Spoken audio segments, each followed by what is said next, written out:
बच्चों, हम हिंदी के 7th क्लास के हिंदी का चैप्टर 3 हिमालय की बेटियां इसका प्रश्नोत्तर पढ़ेंगे। नदियों को माँ मानने की परंपरा हमारे यहाँ काफ़ी पुरानी है, लेकिन लेखक नागार्जुन उन्हें और किन रूपों में देखते हैं। नदियों को माँ मानने की परंपरा भारतीय संस्कृति में अत्यंत पुरानी है। नदियों को माँ का स्वरूप माना गया है। नदियाँ अपने जल से माँ के समान हमारा पालन पोषण करती हैं, हमारे खेतों को सींचती हैं, लेकिन लेखक नागार्जुन ने उन्हें बेटी, प्रेयसी व बहन के रूपों में भी देखते हैं। सिंधु और ब्रह्मपुत्र की क्या विशेषताएं बताई गई हैं। सिंधु और ब्रह्मपुत्र हिमालय की दो ऐसी नदियां हैं जिन्हें ऐतिहासिकता एवं महत्व के आधार पर पुल्लिंग रूप में नद भी कहा गया है। इन्हीं दो नदियों में सारी नदियों का संगम भी होता है। प्राकृतिक और भौगोलिक दृष्टि से भी इनकी महत्ता है। कहा जाता है कि ये दो ऐसी नदियां हैं जो दयालु हिमालय की पिघले हुए दिल की एक बूंद से निर्मित हुई हैं। इनका रूप विशाल और विराट है। इनका रूप इतना लुभावना है कि सौभाग्यशाली समुद्र भी पर्वतराज हिमालय की इन दो बेटियों का हाथ थामने पर गर्व महसूस करता है।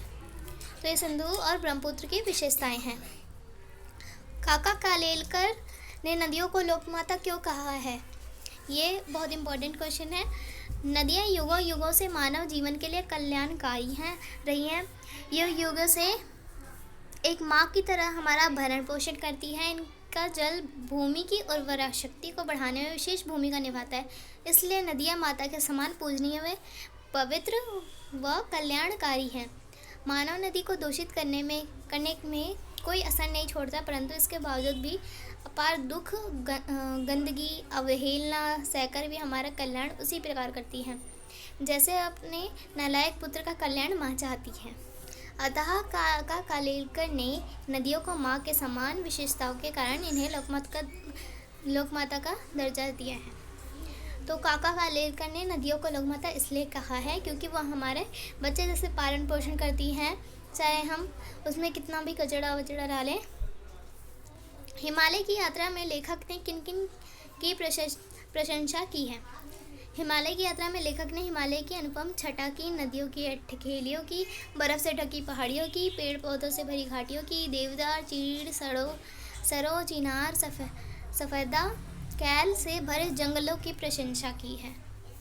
यह लेख 1947 में लिखा गया था। तब से हिमालय से निकलने वाली नदियों में क्या क्या बदलाव आए हैं। हिमालय से निकलने वाली नदियाँ अब अपनी पवित्रता और मूल रूप को प्रदूषण के कारण खो चुकी हैं।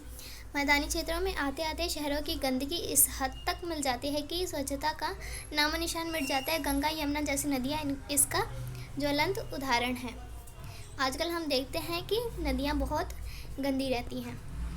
अपने संस्कृत शिक्षक से पूछिए कि कालिदास ने हिमालय को देवात्मा क्यों कहा है। हिमालय ने देवताओं का वास होने के कारण कालिदास ने हिमालय को देवात्मा कहा है। आज भी हिमालय भगवान शिव का वास स्थान के नाम से जाना जाता है। भाषा की बात हम अगले वीडियो में पढ़ेंगे।